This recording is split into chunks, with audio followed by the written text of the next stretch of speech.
ډیرو ګرانو ناظرینو، تاسو ته به پته وي چې یوه نظریه دا ده چې پښتانه بني اسرائیل دي. د دوی تعلق د حضرت اسحاق علیه السلام د زوی حضرت یعقوب علیه السلام د اولاد سره دی. په دې مت کې زمونږ ځنې څېړنکارانو، ځنې پوهانو یوه شجره لیکلې ده. د هغې لنډه خلاصه زه تاسو ته داسې وړاندې کوم. السلام علیکم، ډاکټر اسلم تاثیر افریدی تاسو سره د انګازې ټلویزیون په یو تاریخي پروګرام کې، یعنی د تاریخ انګازو کې حاضر دی. غواړو چې ستاسو سره په دې پروګرامونو کې د پښتنو د اصل نسل په هکله ځینې خبرې شریکې کړو. پښتانه څوک دي، د کوم ځای نه راغلي دي او څنګه راغلي دي، په دې باندې به خبرې کوو. خو اهمه خبره دا ده چې د پښتنو په هکله په تاریخي پاڼو کې ډېرې زیاتې نظریې بیان شوي دي. څوک وایي چې پښتانه بني اسرائیل دي، څوک وایي چې پښتانه یونانیان دي، څوک وایي چې پښتانه کوپتیان دي، یعنی دا د فرعون د نسل یوه لړۍ ده. څوک وایي چې پښتانه آریایي قوم دی، او څوک دا دعوه لري چې پښتانه د آرمینیا سره تعلق لري، څوک وایي چې دا د تاتاریانو د نسل نه دي، او څوک وایي چې دا پښتانه چې کوم دي نو دا ساقان دي. اوس دا د تاریخ په اوږدو کې یوه ډېره اوږده سلسله ده او را روانه ده.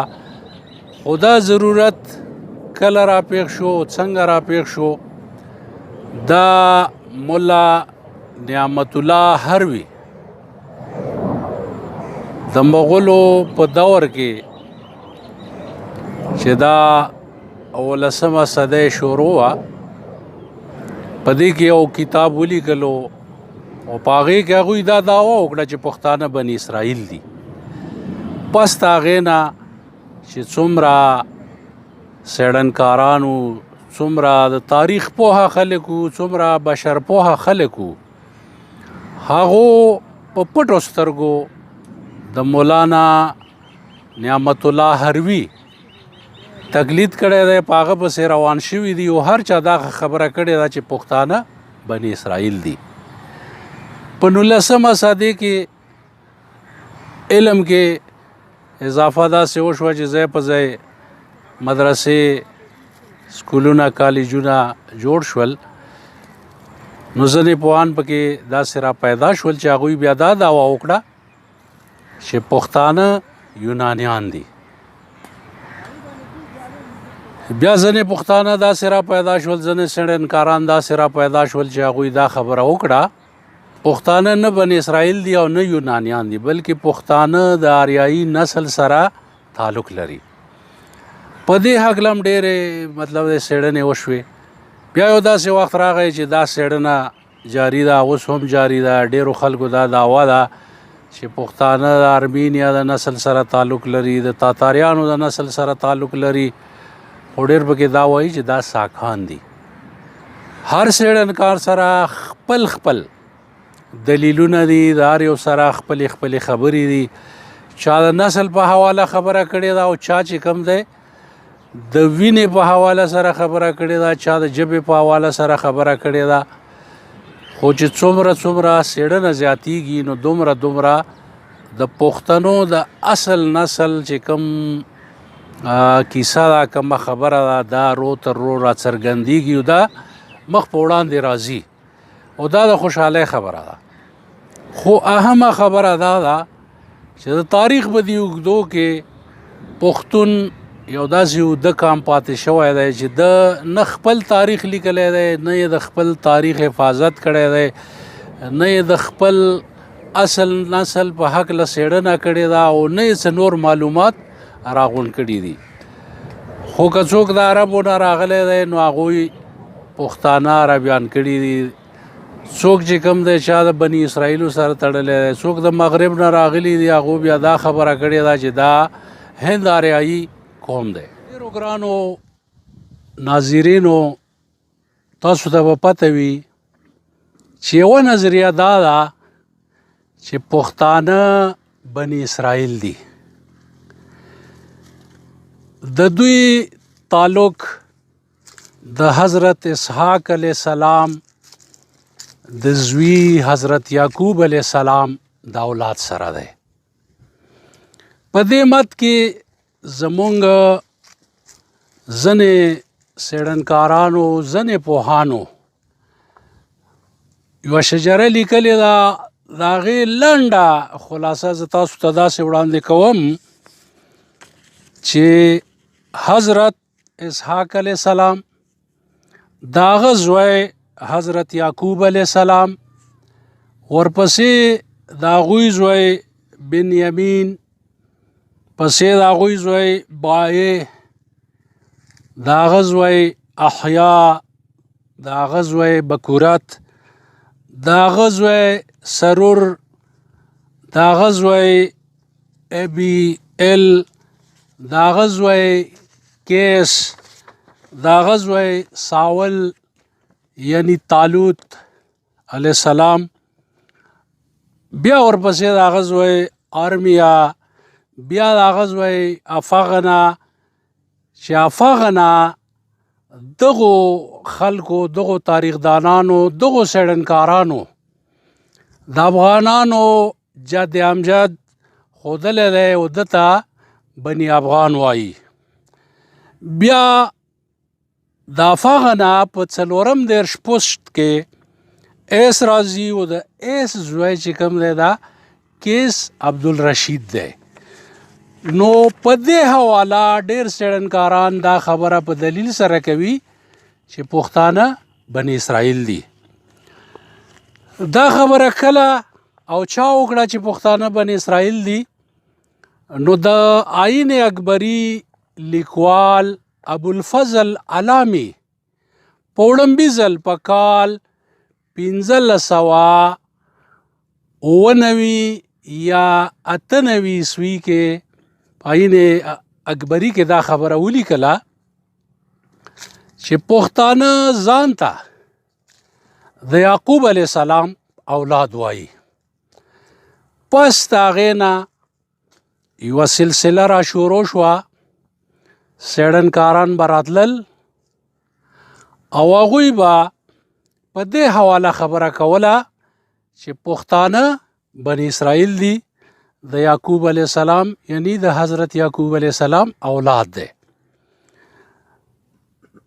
تر ډېر وخته پورې ډېرو څېړنکارانو دا خبره بیا بیا کړې ده. په هغوی کې ډېر زیات مشهور نعمت الله هروي صاحب دی چې هغوی یو کتاب ولیکلو، تاریخ خان جهان او مخزن افغانی. دا کله ولیکلی شو؟ په کال 1412 یا کال 1413 کې.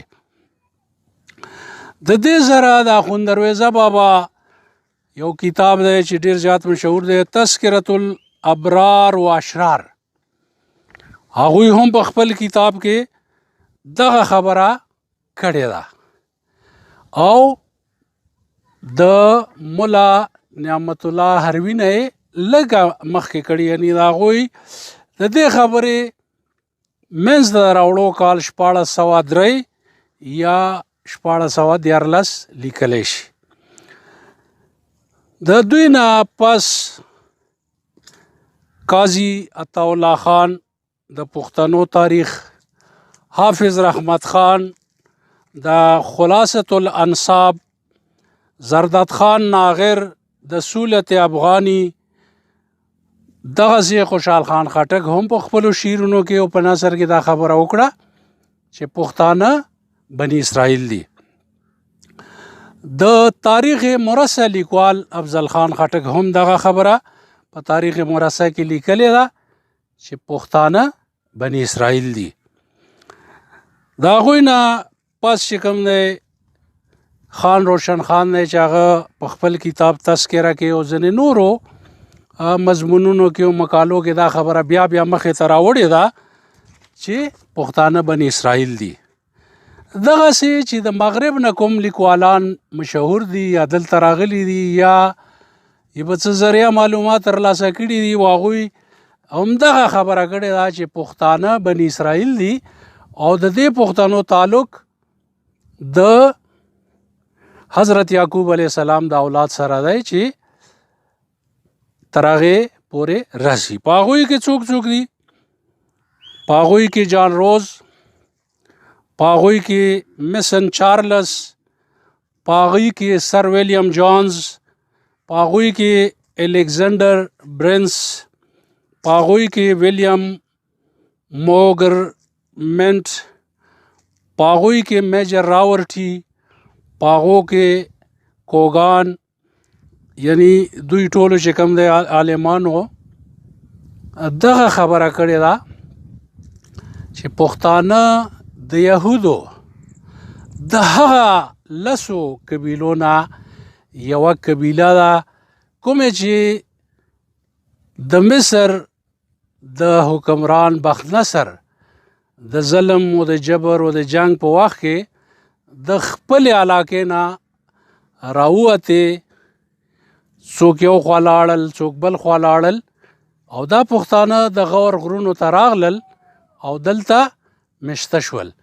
په دې ځای کې چې کوم دی دا د دې ځای نه بیا د پښتنو هغه ارتقا او هغه راشروع کیږي او تر دې دمه پورې را رسیږي. ګرانو ملګریو، یعنی دا ټول تاریخ دانان، دا ټول تاریخ پوها څېړنکاران په دې خبره متفق دي چې پښتانه د یعقوب علیه السلام اولاد دی. بیا د دوی بل جد امجد چې کوم دی طالوت علیه السلام دی، د هغه په بچو کې چې کوم دی ارمیا او افاغ نه شامل دي او دا چې کوم دي هغه قبیلې دي چې هغه د بخت نصر د ظلم په نتیجه کې یا په اثر کې د خپل ټاټوبي نه رابیل شول او په ګڼو ملکونو کې خواره شول. بخت نصر په فلسطین باندې قبضه وکړه، وایي چې 2000 یهودي ووژل. عزیز او دانیال چې دا هم د پښتنو نه و، دا یې بندیوان کړل. آصف او افاغنا او د دوی خاندان چې کوم دی د فلسطین د خوا و شانه کوچ وکړو، د غور غرونو ته راغلل، غزنی ته راغلل، کابل ته راغلل، پیروسکو ته راغلل، کندهار ته راغلل او د دې ځای نه بیا مزید خواره شول او په دې علاقو کې چې دا پښتونخوا ده، د بلوچستان سیمې دي، د افغانستان سیمې دي، په دغو کې خواره واره پراته دي. نو دغه چې کومه ده دا هغه نظریه ده چې پوهان وایي چې پښتانه بني اسرائیل دي او پښتانه د بني اسرائیلو سره تړي. د دې به تنقیدي جایزه اخلو، خو دا به په بل پروګرام کې وي چې آیا په دې نظریه کې څومره صداقت دی، څومره پکې مطلب دی چې غلو ده، یا هغه کومې داسې خبرې دي چې د هغې په اساس ځینې څېړنکاران وایي چې دا یو افسانه ده او دا د افسانې نه زیاته نه ده. نو انشاءالله په بل پروګرام کې هغه دلایل راوړو د پوهانو ستاسو مخې ته چې دغه د بني اسرائیلو کومه نظریه ده بیان شوې ده، دا پې وڅېړو، د دې کره کوټه معلوم شي چې آیا په حق کې څومره خبرې دي، په مخالفت کې څومره خبرې دي، او بیا به مطلب زمونږ او ستاسو نتیجه څه وي. د دې دپاره انتظار کوئ، انګازي ټي وي به ګورئ. په بل پروګرام کې انشاءالله د دې خبرو سره به ډاکټر اسلم تاثیر افریدی او د انګازي ټي وي ملګري چې په هغې کې عابد ثمر روح روان دی، دا ورسره عمران بایی دی، دا به حاضرېږو او دا به ستاسو مخې ته دا خبرې ږدو، تر هغې پورې اجازت غواړو د لوی خدای په امان.